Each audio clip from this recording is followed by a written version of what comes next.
उत्तर प्रदेश सरकार कोरोना को खत्म करने के लिए नए नए तरीके इजाद कर रही है।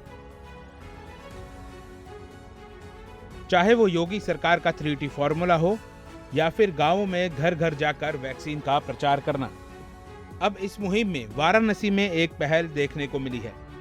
उत्तर प्रदेश पूरी तरह से अनलॉक होने की स्थिति में पहुंच रहा है, लेकिन वाराणसी में अनलॉक के दौरान अगर किसी दुकानदार के पास वैक्सीन सर्टिफिकेट नहीं हुआ, मतलब ये कि अगर दुकानदारों ने वैक्सीन नहीं लगवाई होगी तो वो अपनी दुकानें नहीं खोल पाएंगे। जिलाधिकारी ने ये आदेश जारी किया है कि अनलॉक में 45 साल से ऊपर के लोग जिनकी अपनी दुकानें हैं वो अपनी दुकानों को नहीं खोल पाएंगे, उनको ये अनुमति ही नहीं मिलेगी। इसके साथ ही सभी ऑटो और रिक्शा चालकों को भी जल्द से जल्द वैक्सीन लगाने का अल्टीमेटम दे दिया गया है। और ये सख्त नियम सिर्फ आम आदमी पर ही लागू नहीं हो रहे हैं, बल्कि वो सरकारी कर्मचारी जिन्होंने वैक्सीन नहीं लगवाई होगी तो उनकी जून की सैलरी भी नहीं दी जाएगी। 18 से लेकर 45 वर्ष के आयु वर्ग के जो व्यापारी हैं उनको 15 दिन का समय हम दे रहे हैं, ताकि वो अपना पोर्टल पर रजिस्ट्रेशन करा के 15 दिन में अपना वैक्सीनेशन करवा लें।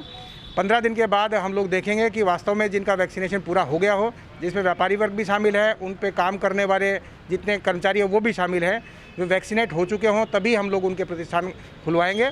अन्यथा जब तक वो वैक्सीनेट नहीं होते हैं तब तक उनको सलाह दी जाएगी कि वो बंद ही रखें, क्योंकि किसी की भी मृत्यु होती है तो फिर वो व्यवस्था को दोष देते हैं और जब सरकार आगे बढ़ के वैक्सीनेशन करवा रही है उसका लाभ नहीं उठाते हैं। तो इसी को लागू करने के लिए ये 15 दिन की व्यवस्था वाराणसी में की गई है। आज सभी व्यापार मंडलों को जागरूक भी किया जा रहा है, उनको ऑप्शन भी दिया जा रहा है कि स्थान का चयन वे स्वयं कर लें। बाकायदा स्वास्थ्य विभाग की टीम जाके उनके चयन किए हुए स्थान पर जाके वैक्सीनेशन करवा देगी। जो भी इसके लिए करना चाहें वो तत्काल स्वास्थ्य विभाग से संपर्क कर लें।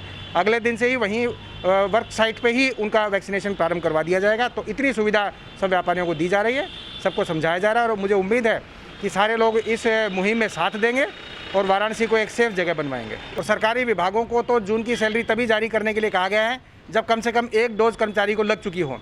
ये भी देखा गया है कि किसी की डेथ होने पर सभी कर्मचारी संगठन हैं वो रोज़ जाहिर करते हैं, और जब प्रिवेंटिव एक्शन लेने का समय आता है तो उस समय अपनी जिम्मेदारी पूरी तरह निभाते नहीं हैं।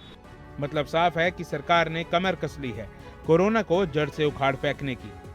और जागरूक लोग तो इस मुहिम का हिस्सा हैं ही, लेकिन जो लोग अभी वैक्सीन से दूर भाग रहे हैं उनके खिलाफ ऐसे सख्त कानून आने ही चाहिए।